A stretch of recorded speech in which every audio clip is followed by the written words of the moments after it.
The FTDI case in the United Kingdom emerged just hours after former President Donald Trump claimed victory in the U.S. elections. The British government took swift action, ordering a Chinese-controlled company to divest its stake in the semiconductor firm Future Technology Devices International Limited, FTDI. This case isn't a typical business acquisition dispute. It's a battle over national and technological security. Why did the British government act so decisively? FTDI is a small Scottish company with only 60 employees, yet the semiconductor chips it manufactures are crucial. They're used in almost every electronic device, from smartphones to military drones. These USB bridge chips act as the brain of devices, enabling smooth communication between them. Without these chips, systems in both consumer electronics and military equipment would be effectively disabled. In the UK, a Chinese holding company called FTDI HL quietly acquired 80.6% of FTDI shares. This crossed the 75% threshold, granting it significant control over the company. This holding company is essentially a shell operation in the UK. Its directors all reside in China, using only a UK address as a front. After discovering this, the US government launched a detailed investigation. Then, just hours after Trump's victory announcement, it ordered the Chinese company to divest its £157 million worth of shares. Around the same time, Canada took similar steps, shutting down TikTok's Canadian subsidiary. This decision wasn't just about social media, it was a serious data security measure. In an interview with CBC in May, former CSIS director David Vigneault warned that TikTok's data collection could be exploited by the Chinese government. He stated that it posed a major privacy risk for Canadian users. His warning highlighted the potential dangers of this app, prompting Canada's decisive action. TikTok may appear as an entertainment app, but it collects vast amounts of sensitive data. This includes users' locations, facial recognition data, and online behavior records. If such data were sent to China, millions of Canadians' privacy could be exposed. This risk led Canada to act swiftly. This concern isn't just in Canada and the UK. The European Union is also tightening its stance on Chinese tech companies. Since 2023, EU member states have blocked 17 Chinese tech acquisitions. In Germany, for example, Economy Minister Robert Habeck has stressed the need to protect strategic technology assets. Germany recently halted a Chinese attempt to acquire KUKA, a robotics company. KUKA's industrial robots are widely used across major manufacturing industries. If China had taken over, Germany's core technology could have been compromised. The United States has taken similar actions, with the Biden administration intensifying Trump-era tech restrictions. New laws and sanctions now list 165 Chinese tech firms across several blacklists. These include the Entity List, the Military End-User List, and the Chinese Military Industrial Complex List. Companies on these lists cannot buy high-performance U.S. chips, AI algorithms, or communications equipment. They are also isolated from global suppliers. These measures have hit Chinese companies hard.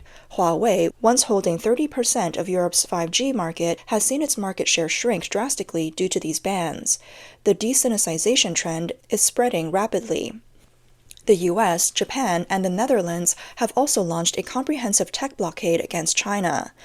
Dutch semiconductor company ASML has stopped exporting EUV lithography machines to China, stalling China's chip production at the 7-nanometer level. SMIC, China's top chip maker, is struggling to keep up in high-end chip development. Its products fall short of global standards in both smartphones and high-performance server chips. Meanwhile, major chip makers like Taiwan's TSMC and Korea's Samsung are shifting production to the US, Japan, and Vietnam. In 2023, TSMC announced that it would double its US investment to $200 billion for advanced chip facilities. Samsung plans to relocate 80% of its memory chip production to Vietnam. This shift weakens China's central role in the global semiconductor industry. Seth Carpenter, chief economist at Morgan Stanley, noted in an October report that global supply chains are restructuring faster, not due to bias, but to avoid long-term risks. His remarks highlight the motives behind these supply chain shifts, showing how countries are reassessing their economic strategies. In the past 3 years, Apple's supplier network has shrunk by 38%. Qualcomm, Intel, and other chip giants are also rethinking supply chains, favoring manufacturers in Korea, Japan, and the US to lessen their reliance on Chinese suppliers. Vietnam is one of the biggest beneficiaries of this shift. In a year, investments in Vietnam's electronics jumped by 178%, with electronics exports up 52% over the year before. Samsung and LG have doubled their factory capacities in Vietnam, and Apple has also moved more of its supply chain there. India is experiencing rapid growth too. The Make in India initiative has drawn investments from giants like Foxconn. In 3 years, India's smartphone production has increased 5-fold, making it the world's second-largest smartphone producer. Using its geographic proximity to the US and the USMCA trade deal, it has also attracted manufacturing orders shifted from China, with electronic manufacturing orders up 132% annually. As manufacturing orders move elsewhere, China's tech giants face unprecedented losses in market value and financing. Alibaba's value fell from a peak of $850 billion in October 2020 to $200 billion by the end of 2022, losing over 70% of its market cap. ByteDance and Tencent are also struggling with serious funding challenges, and venture capital interest in China has dropped to historic lows.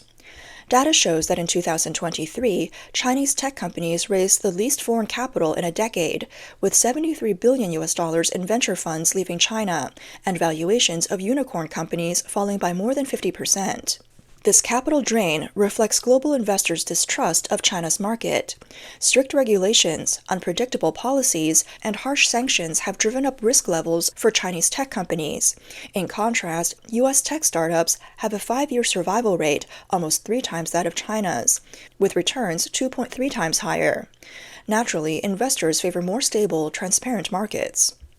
Behind this global crackdown on Chinese tech lies a U.S.-led tech NATO. Through multiple agreements, the U.S. has built a tech embargo coalition with its allies. This coalition includes the traditional Five Eyes Alliance, the U.S.-Japan-Korea Semiconductor Alliance, the Chip 4s Alliance, and the Indo-Pacific Digital Alliance. These alliances not only restrict tech standards, but also isolate China through its joint R&D, export limits, and tech-sharing agreements.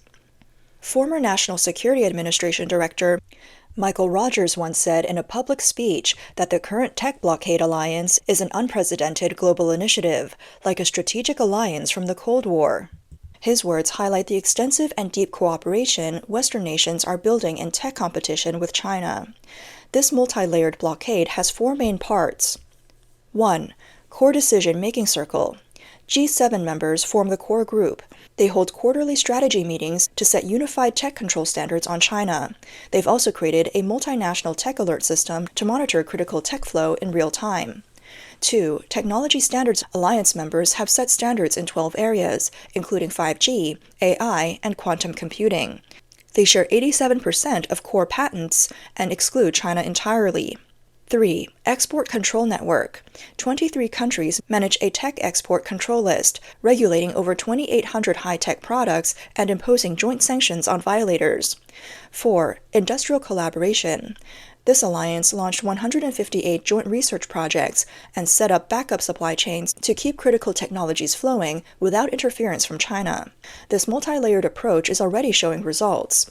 In hardware, the restrictions cover everything from chips above 14 nanometers to TSMC's 7-nanometer tech, Dutch lithography machine exports, and Japanese semiconductor materials, creating an almost impenetrable barrier for China.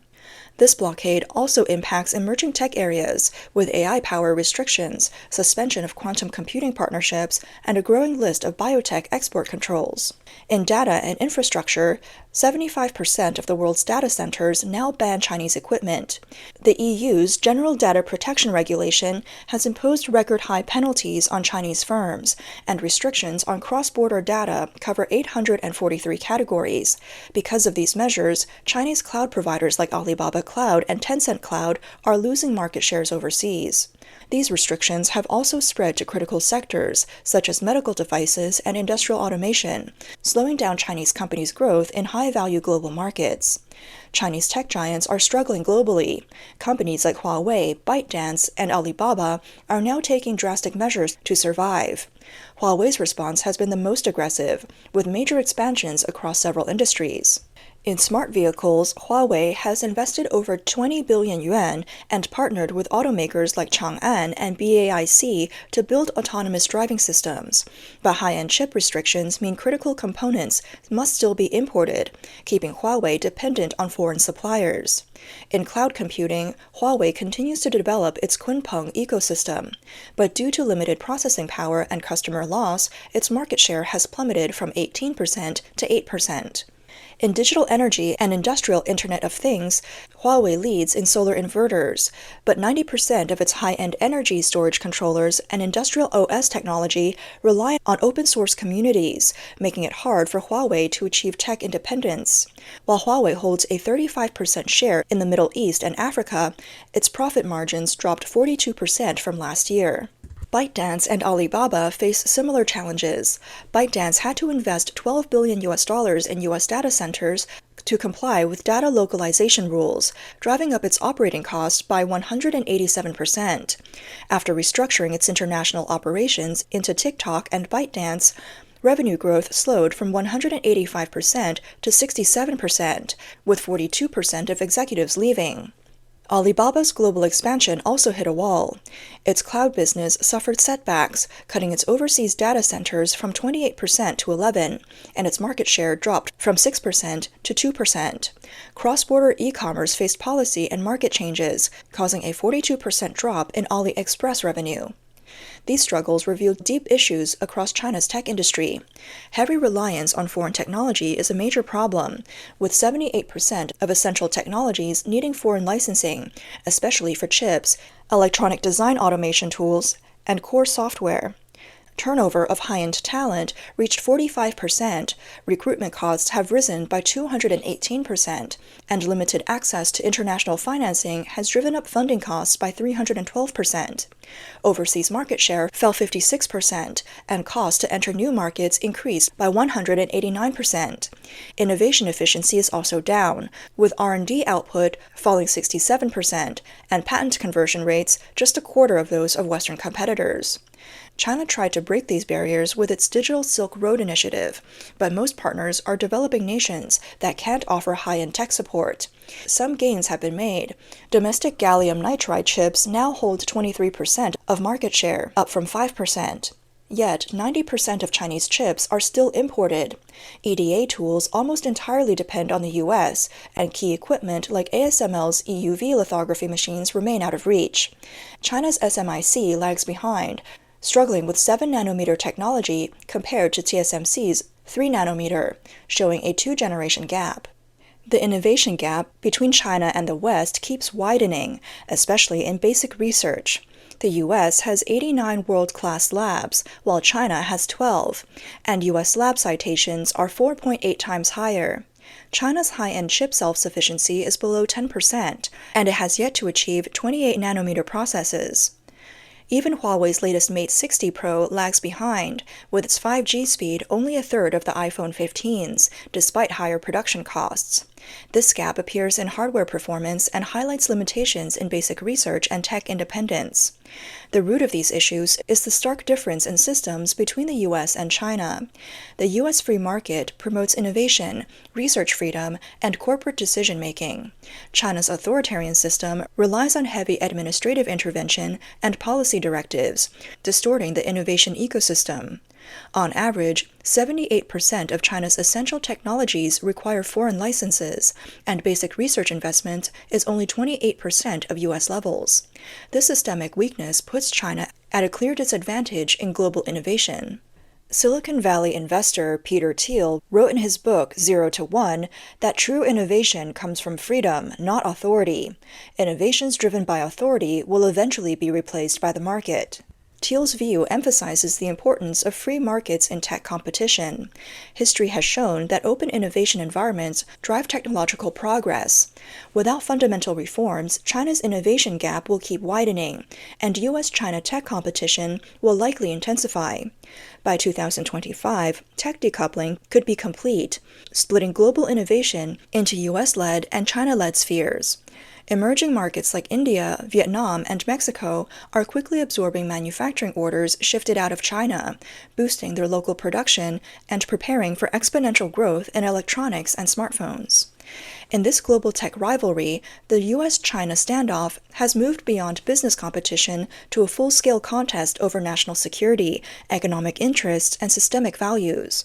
Western nations are building tech alliances at unprecedented speeds, aiming to isolate China in key fields. If China cannot break free from political constraints and achieve true tech independence, it will face tougher challenges and unpredictable consequences. As Thiel believes, freedom is the soil for innovation. The future global tech landscape may well depend on this principle.